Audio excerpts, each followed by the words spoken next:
leaking Worcester Bosch and new Combi boiler. My name's Alan Hart, and today I'm checking out an old Worcester.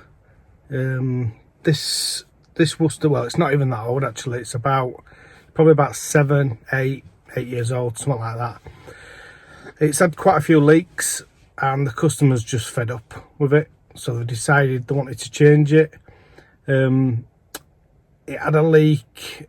Well, it's leaked on the right hand side, it's leaked on the left hand side, it's now leaked on the right hand side again, but in a different place, which is the back part of the plastic, the back block. So that needs to be replaced, and customers just fed up with it, to be honest. So they want to change it and put something in that's going to be a little bit more reliable for them. It's not only the fault of the boiler, to be honest. The install's not that great. I'm also going to do, I'm going to put a new Baxi Platinum in here. So the Baxi Platinum, as a lot of people will probably know, is one of my favourite boilers of all time. I don't really have any issues with them, so sort of fit them and forget, really. Do a good job, flush them all out to start with. I'm also going to install Condensate Pro on this job, so I don't know if anybody's seen the video that I did recently with the Condensate Pro. So I'm going to do that as well. And I'm also going to show you a job I started to record the other day, but it turned into an absolute nightmare of a job, and I didn't have enough time to finish doing the recording. So I'll show you that job as well. I'll show you part of that job. We also put one of the Condensate Pros on that as well. So yeah, let's go and have a look.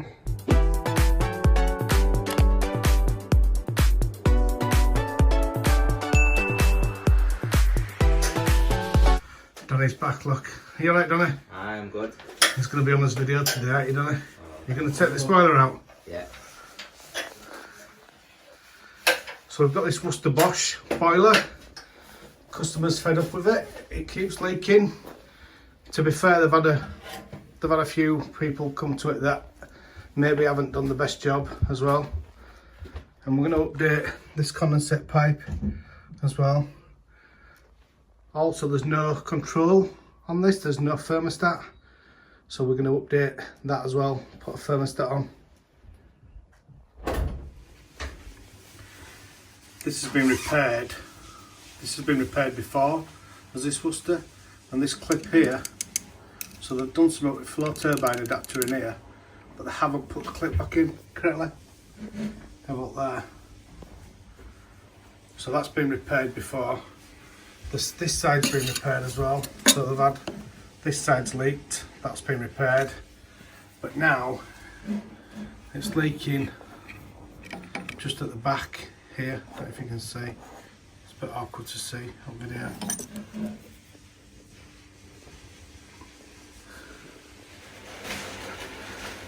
It's also got a problem with the expansion vessel on this, so that would mean the boiler needs to come off the wall to change it. Always make sure if you're going to work on boilers, you must be gas safe registered or competent to do so. Just a little tip on these boilers: if you've got to take boiler off wall to do expansion vessel, this part of flue in here, once you undo these screws off, that'll go down, and the actual flue elbow comes off. It comes off really easy normally, so you don't need to start chopping flue out to take the boiler off the wall. It's not that bad really, but it's still, you shouldn't have to take boilers off wall to change expansion vessels. That's my opinion anyway. If you have a look there, look, the expansion vessel is on the back, and the Schrader valve is just there.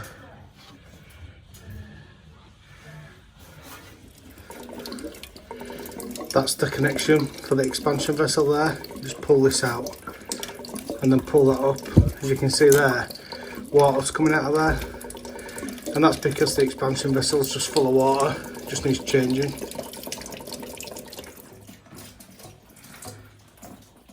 So we've lifted the boiler off now. As you can see, expansion vessel, we've still got water coming out of it. Definitely full of water. But that's what you'd need to do, take the boiler off the wall like this, and then you can change the expansion vessel. Once you've changed the expansion vessel, and then you'd have to put the boiler back on the wall again. So in my opinion, not a very good design. Just my opinion. If we have a look here, that's the condensate pipe there. So that's in 21.5. So we need to update that. And it goes down to a drain there. So we'll update that with a Condensate Pro. Just putting the jig on the wall for the Baxi Platinum. Just level it all up. So what I do is I put that screw in the middle, and then I'll level that bracket at the top, and then I'll do one side, level it up, and then do the other side. And I put screws in here. A lot of people say not to put screws in because this is then too stiff to get the boiler on. But what I do then is I just back the nuts off on the back of here. I like to put as many screws in as I can, to be honest. What I'll do now is I'll show you the job that we did earlier on in the week, and what a nightmare it was. As I say, with this one, I didn't do all video to the finish, to the end, sorry. But I'll show you what it was like when we took boiler off wall. We'll go back to the other job shortly, but this is a glowworm Betacom 24C, and we're going to take this out today, and we're going to replace it with a new boiler. I'm going to put a Baxi 800 in this job. If we have a look at the flue here, so I've took the flue elbow off, and we can see the seal's disintegrated.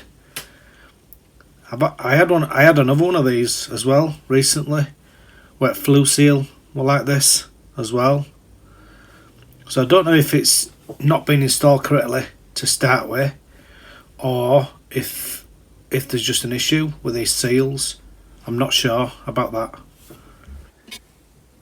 Just to make it a bit easier for me, what I do is I strip them down, just makes them a bit lighter so it's easier to get out. So we just lift the boiler off the wall now, and if we have a look at the back here, all the plaster's all fallen off, and it's in a right mess, to be honest. So we're going to have to do something about that, because I cannot connect the boiler back on to that. If we just have a look outside, I'll show you old PRV as well, so that doesn't go back to the wall.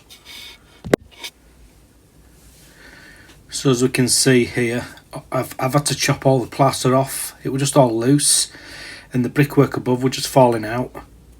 Obviously, we cannot connect a new boiler onto brickwork that's just going to fall off. So what I've done, I've gone to B&Q, because B&Q is local. I've just got some concrete blocks, and I'm just putting some new blocks in here. They're not going to go off quick enough.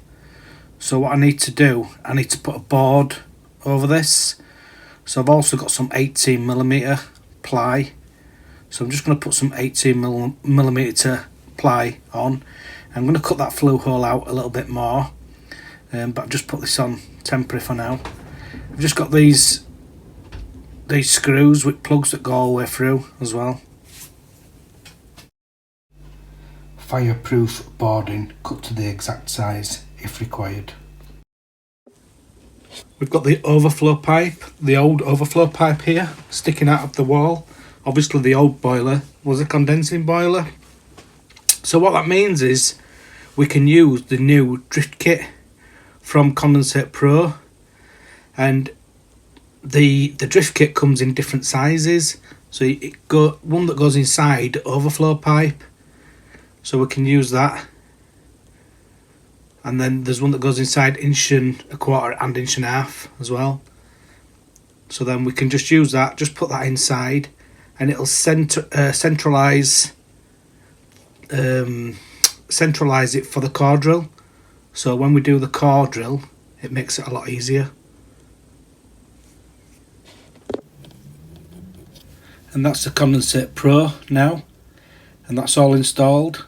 It goes down into the drain, so it's not gonna freeze. There's gonna be no wind chill on it, and the insulation on it is protected, so it's not gonna deteriorate over time. So we've put the Baxi 800 onto the wall here.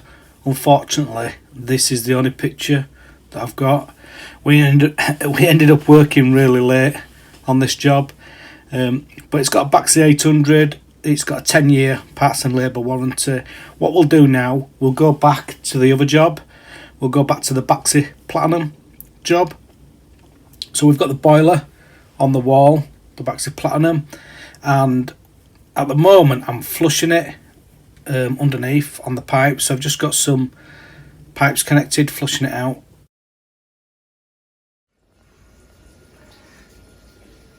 We're just finishing off on this now. I'm just doing one last mains flush on this. So I've got the valve turned off there, that valve on.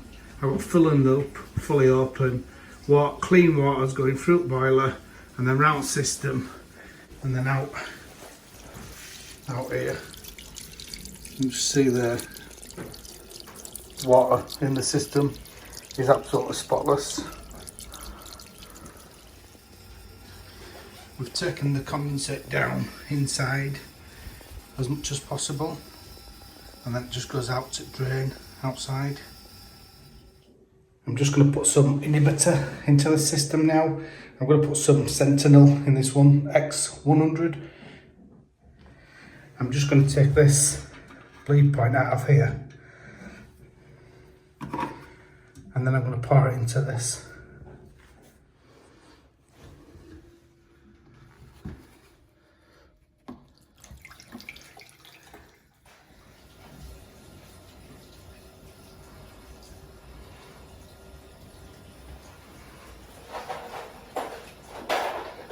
We've got this EPH control there as well. I'm just going to change this flap on front to the one with my company details on. A bit better now. And then also customers got phone number inside, so if they have any issues they can just give us a call. Just going to check it all now with analyzer, make sure it's all safe. This is Kane 4556. We've updated the gas pipe going through the wall on this. The last one hadn't been sleeved correctly, so we've had to put a new sleeve on there. We've also put one of these mushrooms on for the blow off. So that's us leaking Worcester. This boiler, it could have been repaired, and I did advise the customer to have it repaired. I suggested that they go to Worcester and get a fixed price repair, as that would have been cheaper than it would have cost me to buy the bits, or a similar price anyway to what it cost me just to buy the bits to repair it. So I did advise them to get a fixed price repair with Worcester. But the customer had, they just had enough. That it leaked most years, and that's not just down to the boiler. If the boiler had been installed correctly, if it had had a shock arrestor fitted, then it would have lasted longer. I'm not a fan of the composite or plastic parts or whatever they want to call them in the boilers, but as I say, if it had been installed better, it would have lasted longer. And also it could have been repaired, and it may have lasted another 5 or 10 years if it had been repaired. But as I said, customer just wanted a new boiler with a long warranty that's installed correctly. And then obviously it didn't even have a thermostat on this job, so obviously, you know, it wasn't installed very well to start with. But yeah, so that's it for today's video. If you've got any questions, please ask them in the comments below, and thanks for watching.